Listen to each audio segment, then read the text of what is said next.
Hi, this is Matthew with Retro Edge Tech, and just a few days ago, I believe yesterday, Linux Mint Debian Edition 4, named Debbie, was released, so LMDE4. And this is a release that's interesting to me. I've been looking forward to it coming out. There's not, as I've gotten away from desktop environments and have been experimenting with tiled window managers or just window managers instead of a full desktop environment, I haven't been as interested or following in what's happening with kind of distribution releases and that sort of thing, because a lot of it follows around, what enhancements or things are happening in the desktop environment. And while it's still a little bit interesting to me, and I do follow that, is not what I'm focusing on right now. But Linux Mint Debian Edition 4 is interesting, and I'll explain the use cases, why you may want to use this. Keyboard shortcuts, I press the Windows key or the Start key, super key, and that has a very similar feel to it, the way it would work if you were using, say, Windows 7 or Windows 10. It opens up a start menu that's very similar to that, and then I can type particular things. So, for example, if I type info and then I can select something and then press enter, and up it pops. And just wanted to show you some of the system stats. I'm using this in a virtual machine, so that way you can kind of see the graphics are just slightly more laggy than if I were to be using them in a straight-on hardware. You can see that the graphics card is a virtualized graphics card in GNOME boxes for my virtual machine. The LMDE4 Debbie, you can see that it's using a 4.19 kernel. And so it's a little bit on the older side, so very stable. It's not at all like if you were using a rolling release or a more recent release, I think the version of Ubuntu that's going to be coming out in April is, I believe, going to use a 5.4 release. The Manjaro or Arch distributions are using a very, very current release, I think like 5.5. Something like that. I haven't really paid that much attention, but the rolling release is going to use a very recent one. Where this is 4.19, it's pretty old, but it's stable. You know exactly what to expect from it. It might not have the latest and greatest hardware support, but I'm not necessarily interested in that, and a lot of other people aren't either. RetroEdge.tech is a channel that focuses on a lot of old stuff. That's me. I'm interested in older hardware. And I also like working from a stable base as well a lot of times. So this can make sense for people who don't want things rapidly changing on them all the time. They don't necessarily want the latest version of the software. They might want security updates and some enhancements or bug fixes or that sort of thing, but they don't necessarily want to be running the absolute latest or a very recent version of that software. They're okay with using an older version. So that can be a great use case for Linux Mint Debian Edition, and 4 is the version that just came out. Another use case is that you may not want to be using Ubuntu. Background, I used Ubuntu for well over 10 years, and I like Ubuntu, and so I know it well. But there are some reasons why you might not want to use Ubuntu. You might not agree with their current direction of where they're taking things. You might not like that they bundle snaps as the default install for how they install a lot of their newer software. Linux Mint Debian Edition doesn't have snap installed. At least I'm pretty sure. Let's check. So I'll bring up a terminal. I did change the way that the terminal looks a little bit because I tested some things in it. So the way the terminal looks here with some of the transparency and the way the menu bar and the scroll bar isn't there is because I was testing some things. But if I press that, yep, I can get it larger. So let's just see if snap is here. So which snap D for the snap daemon, and it doesn't return anything because snap which comes with Ubuntu by default for installing packages, does not come in Linux Mint or Linux Mint Debian Edition. You can install it, I believe, if you'd like to use it, but it doesn't ship with it. It doesn't come with it. So if you don't want to be using Snap, Linux Mint Debian Edition might be a reason to use that. That would be something that doesn't come with it.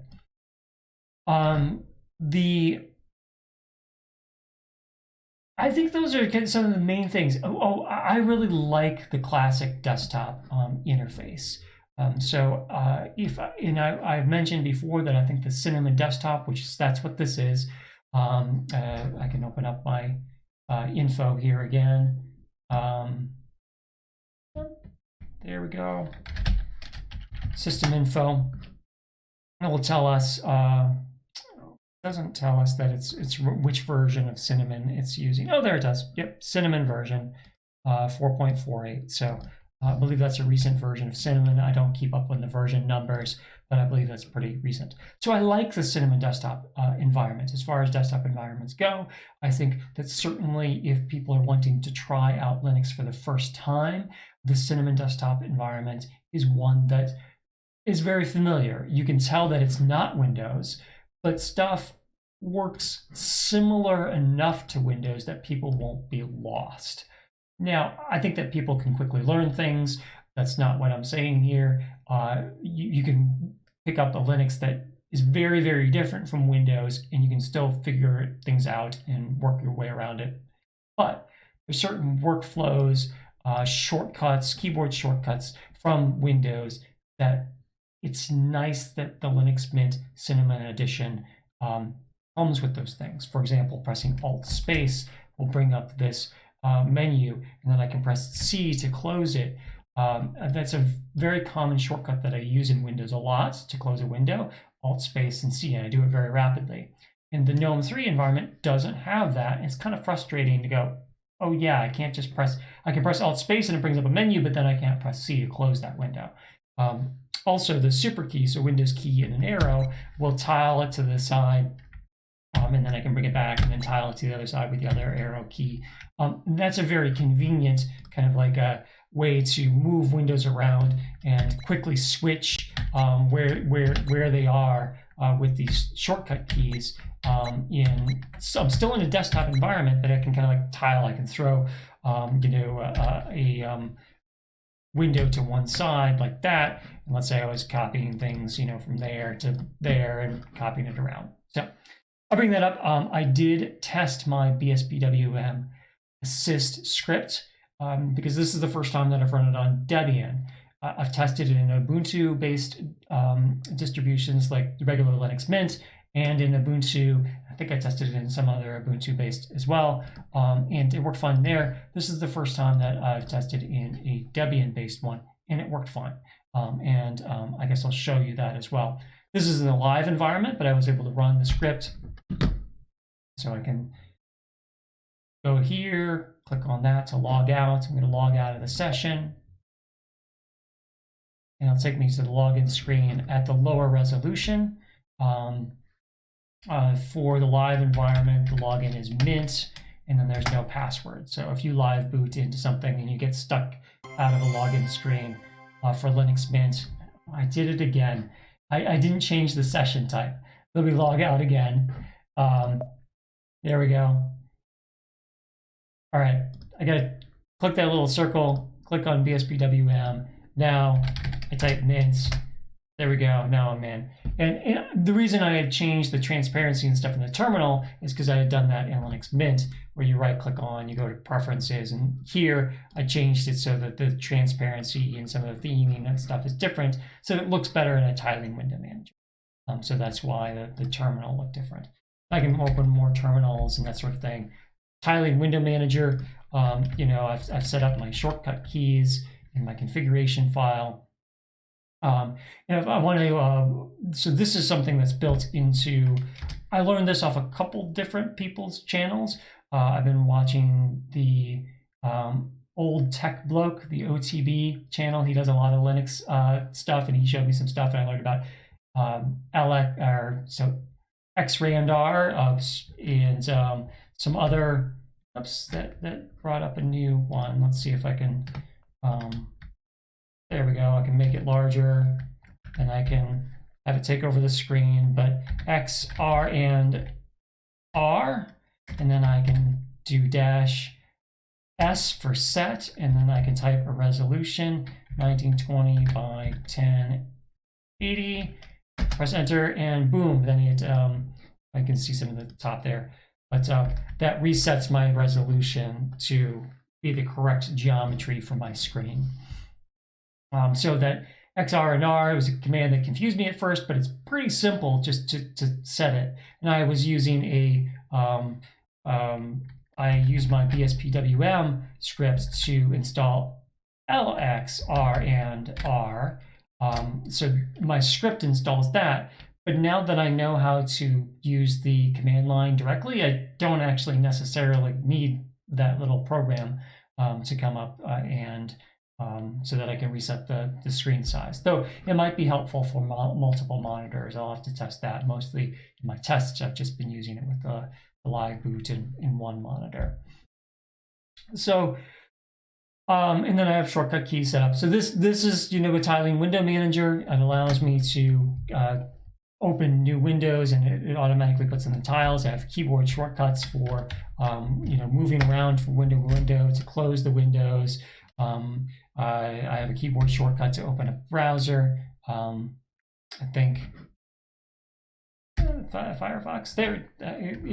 I'm in a live boot, so it took a moment there to open it up. But yeah, I guess it's the first time that Firefox was ever run, so it's a little bit slower on the virtual machine. So if I close it out and I press that keyboard shortcut again, it should be faster. It was still kind of slow starting up there.